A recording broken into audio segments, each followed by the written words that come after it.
Okay बच्चों, तो ये नीट 2007 का सवाल है। पढ़िए इसको।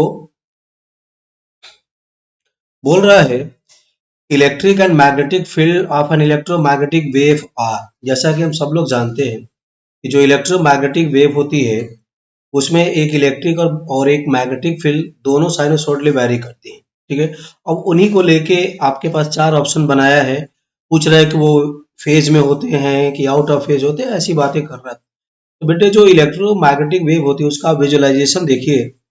आपके सामने एक विजुअलाइजेशन मैंने दिखाया है। इसमें जो ये ब्लू वाला वेक्टर है बेटे, ये इलेक्ट्रिक फील्ड का ऑसिलेशन है। ठीक है। और जो रेड वाला है ये मैग्नेटिक फील्ड का ऑसिलेशन है। और देखिए इन दोनों के म्यूचुअली परपेंडिकुलर एक्स में इलेक्ट्रोमैग्नेटिक वेव प्रोपेगेट हो रही है। ठीक है। तो तीन चीज होती है इसमें, एक इलेक्ट्रिक फील्ड और एक मैग्नेटिक फील्ड और एक डायरेक्शन ऑफ प्रोपगेशन। और इस पिक्चर से सारा मामला क्लियर हो जा रहा है। अब इसमें एक लाइन आप लोग याद रखिएगा कि जो इलेक्ट्रिक फील्ड होता है और जो मैग्नेटिक फील्ड होती है और जो वेव के प्रोपोगेशन की डायरेक्शन होती है बेटे, उसको एस वेक्टर से लिखते हैं, पॉइंटिंग वेक्टर भी बोलते हैं।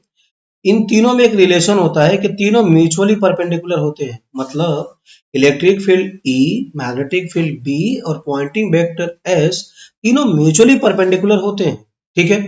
तो पहली बात तो ये है कि बेटे इलेक्ट्रिक और मैग्नेटिक फील्ड भी आपस में परपेंडिकुलर होंगे। देखिए पहले में बोला परपेंडिकुलर, दूसरे में बोला कि पैरेलल है, दूसरा तो गलत हो। पैरेलल कभी नहीं होते हैं। ठीक है। और देखिए फिर से बोल रहा डी में भी पैरेलल बोल रहा, तो ये भी गलत हो गया। तो या तो ए होगा या सी होगा। अब ए और सी में देखना है अपोजिट फेज होगा कि इन फेज होगा। अब थोड़ा फेज का मीनिंग समझो बेटा, इस पिक्चर को देखो तो और मामला क्लियर हो जाएगा।